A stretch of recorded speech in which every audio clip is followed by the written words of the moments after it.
So module 1 of advanced energy management അത് മെക്കാനിക്കലത്തെ sites തമ്മിലത്തെ ടോപ്പിക്കാണ്. ഇത് എലക്റ്റീവ് സബ്ജക്റ്റ് ആയിരിക്കും. അപ്പോൾ കുറേ ആൾക്കാർക്ക് വേറെ സബ്ജക്റ്റ് ആയിരിക്കും ചിലപ്പോൾ ഉണ്ടാവുക.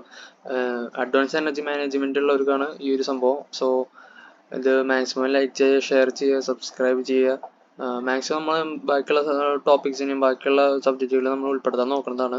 ബട്ട് ഫസ്റ്റ് നമുക്ക് ഇത് ആണ് മെയിൻ പ്രയോറിറ്റി ആയിട്ട് വരിക. സോ നമ്മൾ അഡ്വാൻസ് എനർജി മാനേജ്മെന്റ്, സോ അതിലത്തെ മൊഡ്യൂൾ 1. അപ്പോൾ മൊഡ്യൂൾ 1 പറഞ്ഞിരിക്കുന്നത് global energy sources, energy demand and supply, component layout, working principles of steam, hydel, nuclear, gas turbine, diesel power plant.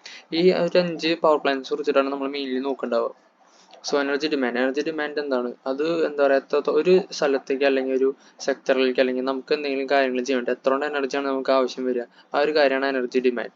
Energy supply എന്ന് വെച്ചാലോ പല ടെക്നോളജിയിലേക്കും പിന്നെ പല ഓരോരോ ഗ്യാജറ്റ്സിലേക്കും നമുക്ക് എത്ര എനർജി ആണ് അവരുടെ ഡിമാൻഡ് അല്ലെങ്കിൽ ആ ഒരു എക്യുപ്മെന്റ് നമ്മൾ ആവശ്യപ്പെടുന്നത് അത് ജനറേറ്റ് ചെയ്യാൻ വേണ്ടുന്ന എനർജി, അതാണ് എനർജി സപ്ലൈ.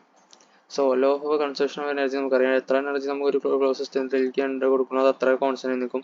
അപ്പോൾ അതൊരു ഫോമിൽ നിന്ന് വേറൊരു ഫോമിലേക്ക് ആവും, ബട്ട് അത് എപ്പോഴും കോൺസ്റ്റന്റ് ആയിരിക്കും. So renewable energy, non renewable energy. So renewable energy ചിലപ്പോൾ 3 മാർക്ക് ക്വസ്റ്റൻ ചോദിക്കട്ടാ. So renewable energy is energy obtain from natural repetitive burst flow of energy. നമുക്കറിയാം നാച്ചുറലി നമുക്ക് കിട്ടുന്ന ഒരു എനർജിയാണ് റിന്യൂവബിൾ എനർജി. ഇപ്പോൾ വിൻഡ്, വിൻഡ് സെയിം തന്നെയല്ലേ, air, solar, water, hydro power, geothermal power, അതൊക്കെ റിന്യൂവബിൾ എനർജിയാണ്. സോ നോൺ റിന്യൂവബിൾ റിസോഴ്സ് എന്ന് പറഞ്ഞാൽ എന്താ, അതിന്റെ ഒരു ഘട്ടം കഴിഞ്ഞ് നമുക്ക് കിട്ടില്ല. പിന്നെ അങ്ങനത്തെ ഒരു സംഭവം നോൺ റിന്യൂവബിൾ റിസോഴ്സ്. നമ്മൾ ചെറിയ പ്രായം തൊട്ട് നമ്മൾ പഠിച്ചു വരുന്നതൊക്കെയാണ്. കോള്, പിന്നെ നമുക്ക് കിട്ടണ ഈ പെട്രോളിയം, അതൊക്കെയാണ് നമുക്ക് നോൺ റിന്യൂവബിൾ ആയിട്ടുള്ള എനർജി റിസോഴ്സസ് ആണ്. So energy obtain for static stores remains അണ്ടർഗ്രൗണ്ടിലായിരിക്കുക. അത് നമ്മൾ പോയി കുഴിച്ചെടുത്തില്ലെങ്കിൽ നമുക്ക് കിട്ടില്ല അത്. സോ അങ്ങനത്തെ ഒരു സംഭവമാണ് നോൺ റിന്യൂവബിൾ സോഴ്സസ്. അപ്പോൾ വളരെ ലിമിറ്റഡ് ആയിരിക്കും, കുറേ സമയം എടുക്കുകയും ചെയ്യും. ഇനി ഗ്ലോബൽ എനർജി റിസോഴ്സ്, ഒന്നാമത്തെ ഇതാണ് ഫോസിൽ ഫ്യൂൽസ്. ഇത് എങ്ങനെ ഉണ്ടാവുന്നത് നമുക്കറിയാം. ഡെഡ് ആയിട്ടുള്ള ബെറിഡ് ഓർഗാനിസം ഇതായി പോയിട്ട് അവിടെ നിന്ന് ഉണ്ടാവുന്നതാണ് ഫോസിൽ ഫ്യൂൽസ്. അതിൽ നിന്ന് ഉണ്ടാവുന്നതാണ് ഓയിലും കോലൊക്കെ. അപ്പോൾ കോള് നമുക്ക് കുറേ ഗ്രീൻ ഹൗസ് ഗ്യാസ് പുറത്തേക്ക് വിടും. ഓയിലാണ് ട്രാൻസ്പോർട്ട് ഫ്യൂൽസ്, നമുക്ക് അറിയാവുന്ന കേസാണ്. നാച്ചുറൽ ഗ്യാസ്, പിന്നെ cleaner burning compared to coal and oil and used it for electricity generation. Natural gas അത് മറ്റേ ഏലിയൻ സിനിമ കണ്ടിട്ടുണ്ടെങ്കിൽ അതിലൊരു സംഭവം നോവ ഗ്യാസ്, അത് നാച്ചുറൽ ഗ്യാസ് ആയിട്ട് കമ്പയർ ചെയ്തിരുന്നതാണ് നോവ ഗ്യാസ്. അതിൽ അവർ ഇത്തിരി നല്ല വേറെ സംഭവം ഉണ്ടാക്കി അത് വലിയ സംഭവം എന്നുള്ള രീതിയിൽ ഏകദേശം അതേ സംഭവം തന്നെ. അപ്പോൾ അവർ കണക്ട് ചെയ്ത് നമുക്ക് ഇത് എഴുതുന്നുള്ളൂ. പിന്നെ nuclear power utilises nuclear reactions to produce electricity, offering a low carbon alternative. Nuclear power നമുക്കറിയാം. പിന്നെയുള്ള energy solar, wind, hydro power, geothermal, biomass, ഇതൊക്കെ എന്താണ് നമുക്കറിയാവുന്നതിനാണ്. അപ്പോൾ ഇന്ത്യൻ എനർജി റിസോഴ്സസ് എന്ന് വെച്ചാൽ നമ്മുടെ ഇന്ത്യയിൽ നമുക്ക് ആവശ്യമുള്ള കിട്ടുന്ന എനർജീസ് മെയിൻലി നമുക്കറിയാം കോൾ, പിന്നെ ഓയിൽ, നാച്ചുറൽ ഗ്യാസ്, പിന്നെ റിന്യൂവബിൾ എനർജി എന്ന് പറയുന്നത് സോളാർ, വിൻഡ്, ഹൈഡ്രോ പവർ ആണ്.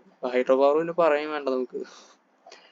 ഡോമിനന്റ് എനർജി എല്ലാം നമുക്ക് അത്യാവശ്യം നല്ല രീതിയിൽ കിട്ടണ്ടല്ലേ.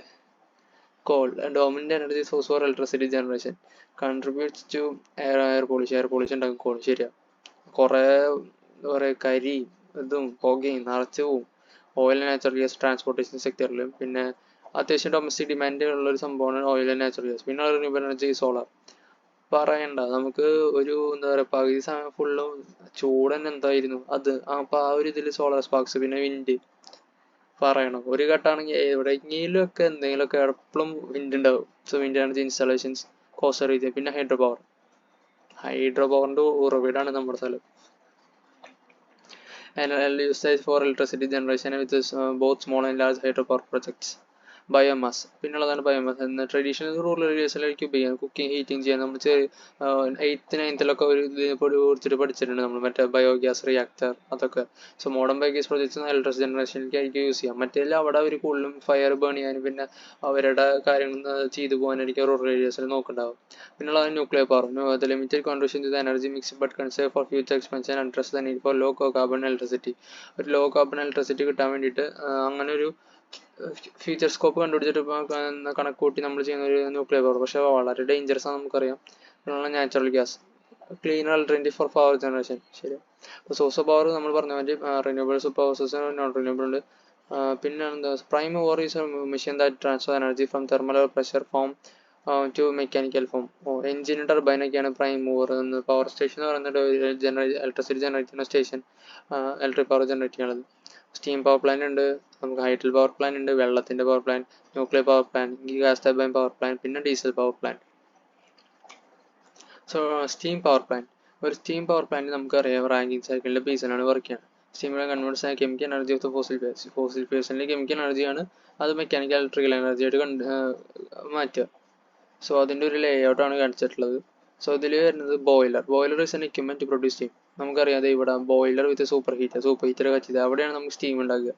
പിന്നെ steam turbine, high pressure super heated steam is fed to the steam turbine which causes turbine blades to rotate. അപ്പോൾ നല്ല പ്രഷർ, നല്ല അസല് പ്രഷറിൽ ചുട്ട് പഴുത്തിരിക്കുന്ന സ്റ്റീം നമ്മൾ സ്റ്റീം ടർബൈനുള്ളിലേക്ക് വിടും. അപ്പോൾ ഈ സ്റ്റീം ടർബൈൻ ബ്ലേഡിൽ തട്ടിയിട്ട് അത് റൊട്ടേറ്റ് ചെയ്യുന്ന തുടങ്ങും. അപ്പോൾ ആ സ്റ്റീമുള്ള എനർജിയാണ് നമ്മൾ മെക്കാനിക്കൽ എനർജി ആയിട്ട് സ്റ്റീം ടർബൈനിൽ കൺവേർട്ട് ചെയ്യണം. അപ്പോൾ അതൊരു പ്രൈം മൂവർ പോലെ ആക്ട് ചെയ്യും. അപ്പോൾ ഇവിടെ നിന്ന് ബോയിലർ വിത്ത് സൂപ്പർ ഹീറ്ററിൽ കൊടുത്തിട്ട് നമ്മളത് ഡയറക്റ്റ് കൊടുക്കുക സ്റ്റീം ടർബൈനിലേക്ക് ആയിരിക്കും. കാരണം അത് കൂടെ സ്റ്റീം കൂടെ പോയി എക്കണോമൈസർ ടർബൈനിലേക്ക് കൊടുക്കുന്നത്. അടുത്തത് generator. It is coupled with turbine rotor and converts mechanical energy of turbine to the energy electric energy. Generator എന്താ വെച്ചാൽ നമ്മൾ ടർബൈൻ്റെ അപ്പുറത്ത് ജനറേറ്റർ ഉണ്ടാവും ആ സ്ഥലത്ത്. അപ്പോൾ അവിടെ ആ സാധനം തിരിയുമ്പോൾ ജനറേറ്ററും തിരിയും, അപ്പോൾ ഇലക്ട്രിസിറ്റി പ്രൊഡ്യൂസ് ചെയ്യും. ഇതൊക്കെ നമുക്കറിയാൻ തന്നെ. കണ്ടൻസർ നമുക്കറിയാം, എന്താ പറയുക, കൂൾ ചെയ്യാൻ നമ്മളപ്പോൾ അത്ര ഹീറ്റ് ചെയ്തിട്ട് വരുന്ന എക്സോസ്റ്റ് സ്റ്റീം, ടർബൈൻ തിരിച്ചിട്ട് വരുന്ന ബാക്കിയുള്ള എക്സോസ്റ്റ് സ്റ്റീം അത് നമ്മൾ കണ്ടൻസേറ്റ് ചെയ്യും. അതിന് വേണ്ടിയിട്ട് നമ്മൾ വെള്ളം ഉപയോഗിച്ച് കണ്ടൻസേറ്റ് ചെയ്യും. പിന്നെ എന്താണ് എക്കണോമൈസർ, നമ്മൾ എന്ത് ഉപയോഗിക്കുന്നത്? Economisers are device fitted in to a boiler which saves energy by using the heat energy of exhausters. Economiser എന്ന് വെച്ചാൽ നമ്മൾ ആ ടർബൈൻ്റെ ഉള്ളിലേക്ക് കൊടുക്കുന്ന സ്റ്റീം ഉണ്ടല്ലോ, ആ സ്റ്റീമിനെ എന്നിട്ട് എല്ലാം ചെയ്ത് കഴിഞ്ഞിട്ട് കുറച്ച് എനർജി ലോസ് ചെയ്തിട്ടാണ് എക്സോസ്റ്റ് ഗ്യാസ് വരുന്നത്. അപ്പോൾ ആ എക്സോസ്റ്റ് ഗ്യാസ് എടുത്ത് തിരിച്ച് നമ്മൾ വീണ്ടും എനർജി സേവ് ചെയ്യാൻ വേണ്ടിയിട്ട് ഈ എക്സോസ്റ്റ് ഗ്യാസ് എടുത്ത് തിരിച്ച് വീണ്ടും കൊടുക്കുന്നതാണ് from the boiler to preheat feed water. Feed water വീണ്ടും ഹീറ്റ് ചെയ്യാൻ വേണ്ടിയിട്ട് ഇവിടെ നിർത്തി കൊടുക്കുന്നതാണ് എക്കണോമൈസർ. അപ്പോൾ അതെന്താണ്ടാകും, ബോയിലറിൻ്റെ എഫിഷ്യൻസി കൂട്ടും. നമുക്ക് വേറെ കുറേ കത്തിക്കുക അല്ലെങ്കിൽ അതൊന്നും ചെയ്യേണ്ട ആവശ്യം വരില്ല. അതാണ് എക്കണോമൈസർ. പിന്നുള്ളതാണ് super heater is a device that heats the steam generated by the boiler again increasing thermal energy. ആവശ്യം അതിപ്പോൾ നമ്മൾ സൂപ്പർ ഹീറ്റ് എന്ന് പറഞ്ഞാൽ സൂപ്പർ ഹീറ്റ് സൂപ്പർ ആക്കുക, അങ്ങനെ ഒരു മൈൻഡിൽ എഴുതിയാൽ മതി. അപ്പോൾ അതൊരു ഡിവൈസാണ്. ആ ഡിവൈസ് നമ്മൾ ജനറേറ്റ് ചെയ്ത സ്റ്റീമിനെ വീണ്ടും ഹീറ്റ് ചെയ്യും. എങ്ങനെ? By again increasing its thermal energy. അതിൻ്റെ തെർമൽ എനർജി വീണ്ടും കൂട്ടുന്നുണ്ട്. West steam in to super heat steam. ഒരു വെറ്റായിട്ടുള്ള സ്റ്റീമിനെ സൂപ്പർ ഹീറ്റ് സ്റ്റീമായിട്ട് മാറ്റും. വെറ്റ് സ്റ്റീം എന്ന് വെച്ചാൽ നനഞ്ഞിരിക്കുന്ന സ്റ്റീം എന്നല്ല ഉദ്ദേശിക്കുന്നത്. അത് നമ്മൾ മറ്റേ ഡ്രൈ ടേബിളൊക്കെ നമ്മൾ പഠിച്ചിട്ടുണ്ടാവുമല്ലോ, S6 അതോ ഏതൊരു സംഭവം ഏതൊരു സെമ്മില് പഠിച്ചിട്ടുണ്ട്, ആ സംഭവമാണത്. പിന്നെ air pre heater or air heater is use to recover the heat from the boiler exhaust gas. ബോയിലറിൻ്റെ എക്സോസ്റ്റ് ഗ്യാസ് പുറത്തേക്ക് വിടുമ്പോൾ അതിൽ നിന്ന് ഹീറ്റ് റിക്കവർ ചെയ്യാൻ വേണ്ടിയിട്ട് എയർ പ്രീ ഹീറ്റർ ഉപയോഗിക്കുന്നത്. സോ അതും ബോയിലറിൻ്റെ തെർമൽ എഫിഷ്യൻസി കൂട്ടാനാണ് ഉപയോഗിക്കുക. Why reduce useful heat loss in the exhaust gas. അപ്പോൾ എങ്ങനെയാണ് നമുക്ക് എന്താ പറയുക, എക്സോസ്റ്റ് ഗ്യാസിൽ നിന്ന് പുറത്തേക്ക് വിടണതിൽ യൂസ്ഫുൾ ആയിട്ടുള്ള ഹീറ്റ് നമ്മൾ വീണ്ടും റെഡ്യൂസ് ചെയ്തുകൊണ്ട് ആണ് അത് ചെയ്യണം. സോ പറയുമ്പോൾ ഇവിടുന്ന് സൂപ്പർ ഹീറ്ററിലെ ബോയിലറിൽ ഹീറ്റ് ചെയ്തു. സൂപ്പർ ഹീറ്റർ നമ്മൾ വെച്ചിട്ടുണ്ട്, നല്ല രീതിയിൽ ഹീറ്റ് ചെയ്തിട്ട് തെർമൽ എഫിഷ്യൻസി കൂട്ടാൻ നമ്മൾ പറഞ്ഞിട്ടുണ്ട്. ആ സ്റ്റീം എന്നിട്ട് ഡയറക്റ്റ് പോയിട്ട് ഈ ടർബൈനിൽ വെച്ചിട്ട് നമ്മുടെ ബ്ലേഡൊക്കെ തിരിച്ചിട്ട് അതിൽ നിന്ന് ജനറേറ്ററിലേക്ക് കണക്ട് ചെയ്ത് കൊടുക്കണം. കാരണം ബ്ലേഡ് തിരിയുമ്പോൾ അവിടെ ഇലക്ട്രിസിറ്റി പ്രൊഡ്യൂസ് ചെയ്യും. എന്നിട്ട് അതിൻ്റെ ഉള്ളിൽ കൂടെ സ്റ്റീം പോയി കഴിഞ്ഞിട്ട് പുറത്തേക്ക് ചുട്ടുപോയത്തെ സ്റ്റീം പുറത്തേക്ക് വന്നിട്ട് നമ്മുടെ കണ്ടൻസറിൽ കയറും. കണ്ടൻസറിൽ വെള്ളം നമ്മളിവിടുന്ന് കൂളിംഗ് ടവറിൽ വെള്ളം കൊടുക്കുന്നുണ്ട്. അപ്പോൾ വെള്ളം കൊടുക്കുമ്പോൾ അതിൽ എന്താ പറയുക, തണുപ്പിച്ചാൽ അല്ലെങ്കിൽ അതിൻ്റെ ഹീറ്റ് കുറയുന്നു കിട്ടും. എന്നിട്ട് അത് ഫീഡ് പമ്പ് പമ്പ് ചെയ്ത് വിടാനാണ്. അത് ഡയറക്റ്റ് പമ്പ് ചെയ്തിട്ട് ഇവിടേക്ക് എക്കണോമൈസറിലേക്ക് കിട്ടും. എക്കണോമൈസർ വെച്ചിട്ട് നമ്മൾ പറഞ്ഞിട്ടുണ്ടായിരുന്നു, അതും തെർമൽ എഫിഷ്യൻസി ഇമ്പ്രൂവ് ചെയ്യാൻ വേണ്ടിയിട്ട് നമ്മൾ ഇത് എഫിഷ്യൻസി തിരിച്ച് ഫീഡ് വാട്ടർ സപ്ലൈ ചെയ്യാനാണ്. അപ്പോൾ ഫീഡ് വാട്ടറിലേക്ക് കൊടുത്തു കഴിഞ്ഞാൽ നമുക്ക് വീണ്ടും വേറെ ഹീറ്റ് ചെയ്യേണ്ട ആവശ്യമില്ല അങ്ങനത്തെ സംഭവത്തിന് വേണ്ടിയിട്ട്. പിന്നെയുള്ളത് എയർ പ്രീ ഹീറ്റർ നമ്മൾ പറഞ്ഞിട്ടുണ്ടായിരുന്നു എന്തിനായിരുന്നു നമ്മൾ ഉപയോഗിക്കണമെന്ന്. അപ്പോൾ ഇവിടെ നിന്ന് കോൾ ആഡ് ചെയ്യുന്നുണ്ട്. ഇവിടെ നിന്നാണ് അപ്പോൾ ബോയിലർ കത്തിക്കുന്നത് എങ്ങനെയാണ്, കോൾ എടുത്തിട്ട് കത്തിച്ചിട്ടാണ് വിടുന്നത്. മുകളിൽ ചിമ്മണിയിൽ കൂടെ കത്തിച്ചിട്ടുള്ള ബാക്കിയുള്ള എയർ പുറത്തേക്ക് പോയിക്കോളും. അതാണ് അവിടെ നടക്കുന്നത്. സോ അതാണ് steam power plant. So various circuits in steam power plant. Call and ash circuit ഉണ്ട്, എയർ ആൻഡ് ഗ്യാസ് സർക്യൂട്ട് ഉണ്ട്, feed water and steam circuit ഉണ്ട്, കൂളിംഗ് വാട്ടർ സർക്യൂട്ട്, ഓരോരോ സർക്യൂട്ട്. കോളും ആഷിൻ്റെ ഒരു സർക്യൂട്ട്, പിന്നെ എയർ ഉണ്ടായ ഗ്യാസ് ഉണ്ടാവും. അപ്പോൾ എയറിൻ്റെ ഗ്യാസിൻ്റെ ഒരു സർക്യൂട്ട്, പിന്നെ ഫീഡ് വാട്ടർ ഉണ്ടായാൽ സ്റ്റീം ഉണ്ടാവും. അപ്പോൾ ഫീഡ് വാട്ടർ സ്റ്റീമിൻ്റെ ഒരു സർക്യൂട്ട്, പിന്നെ ഒരു കൂളിംഗ് വാട്ടർ സർക്യൂട്ട്. ഈ 4 സർക്യൂട്ടാണ് ഉള്ളത് മെയിൻലി ഉള്ളത്.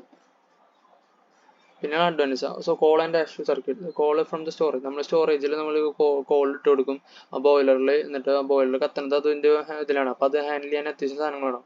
അപ്പോൾ കൈകൊണ്ടുള്ളതെല്ലാം നമ്മൾ ഇട്ട് കൊടുക്കുക. ബെൽറ്റ് കൺവെയർസ് പ്രൊവൈഡ് ചെയ്തിട്ടുണ്ടാവും.